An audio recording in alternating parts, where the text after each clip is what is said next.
Welcome back to 123 Geek. Let's get started.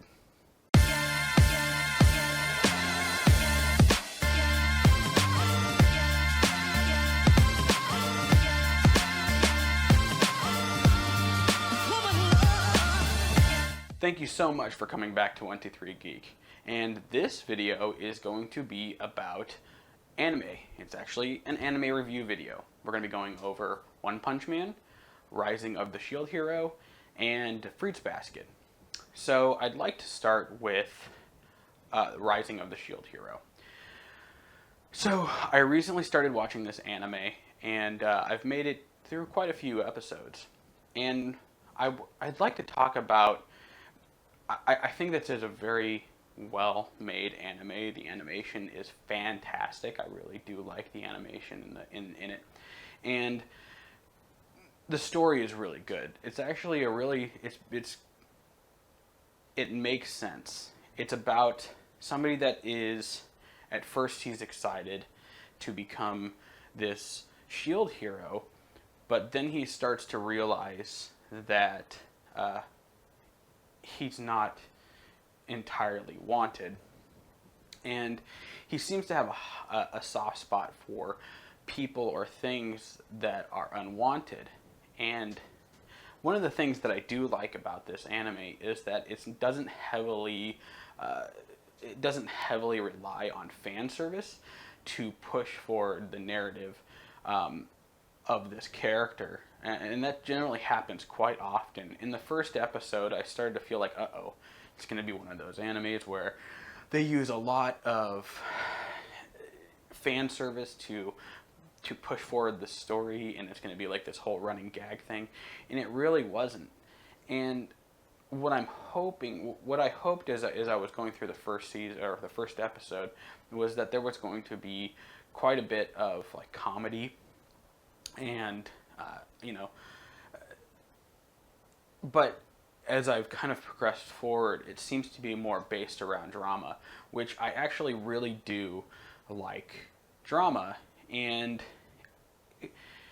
the character is relatable. The main character is relatable, and because I've kind of been in that position myself where I felt a little unwanted, and obviously things have changed, but I know exactly where he's coming from.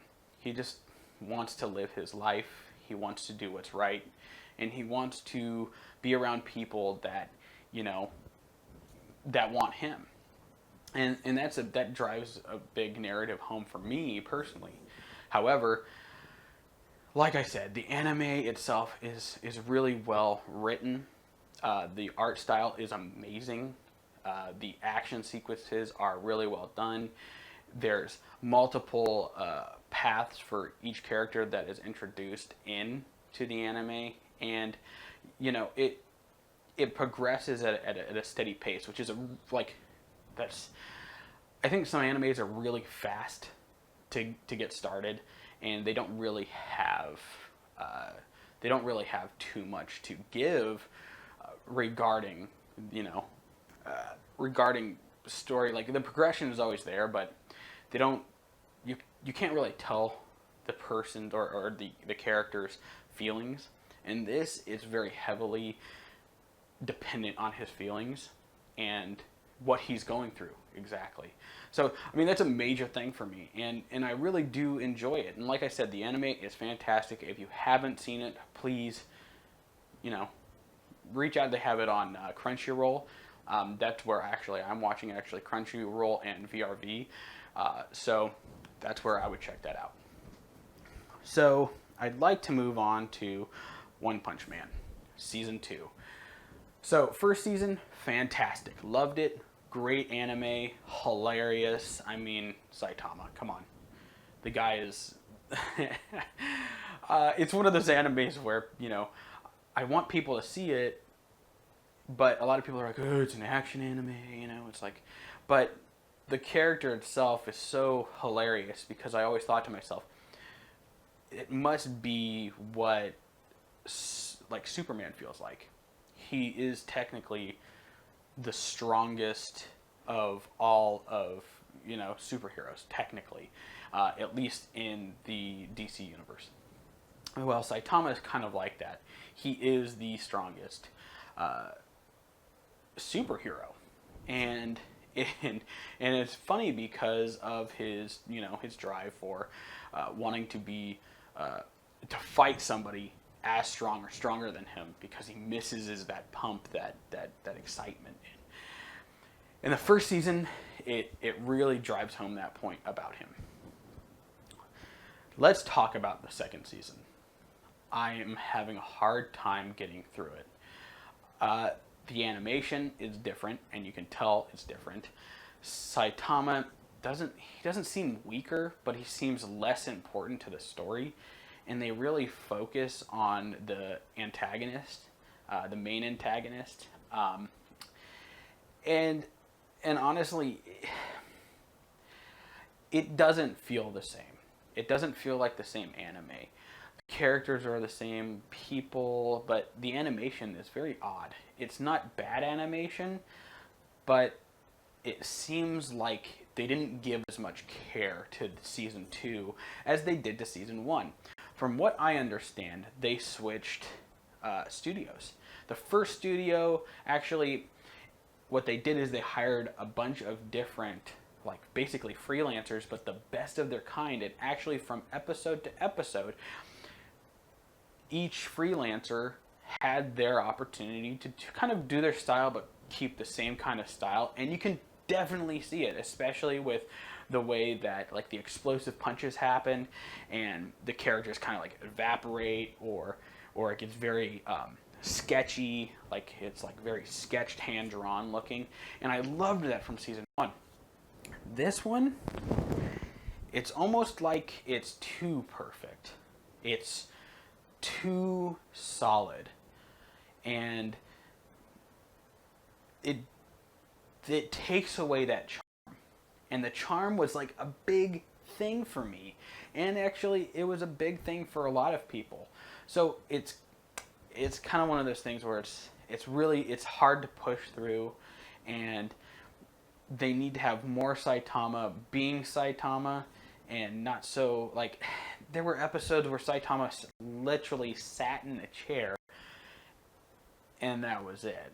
He sat in a chair contemplating life, and that was very boring and not exciting.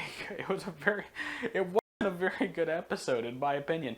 And I'm pretty sure people, you out there that have watched the new season of One Punch Man can honestly see exactly, exactly what I'm talking about, and you can see exactly what I'm talking about.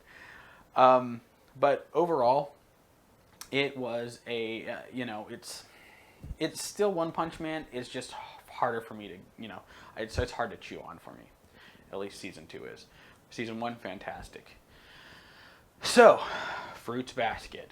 So, they just re-released not just, but about a month and a half ago, or 2 months ago, they started shooting the new, or putting out the new Fruits Basket.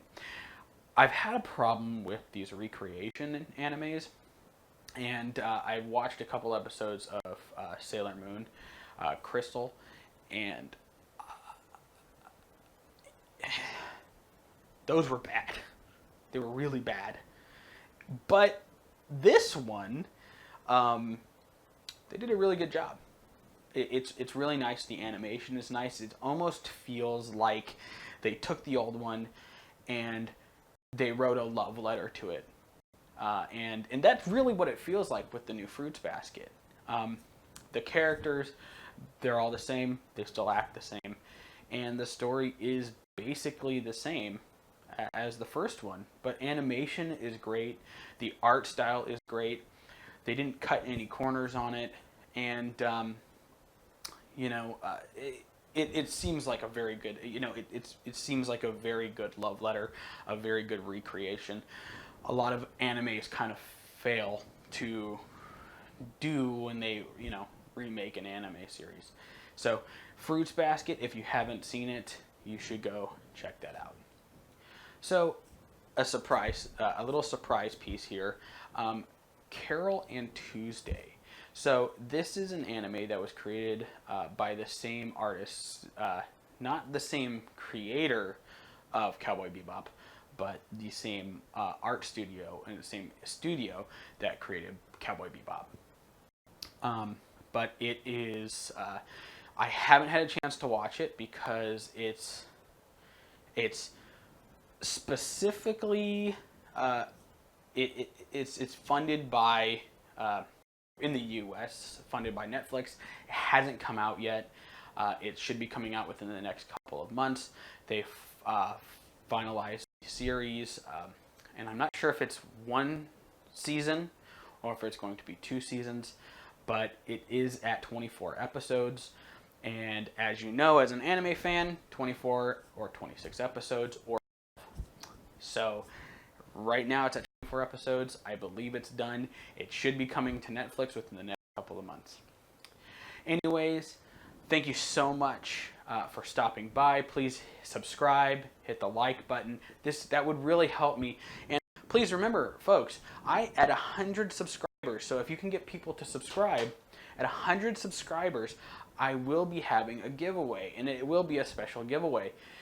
So please get your friends and family and people to subscribe. And once I get to that 100, I'm going to be doing a non-bias. I'll be using Gleam, and it's non-bias, and you'll have to complete some tasks to actually enroll. And anyways, please, thank you so much once again. Hit that subscribe button, hit the bell icon, give me a thumbs up, and thank you. 3 Geek. Have a fantastic week.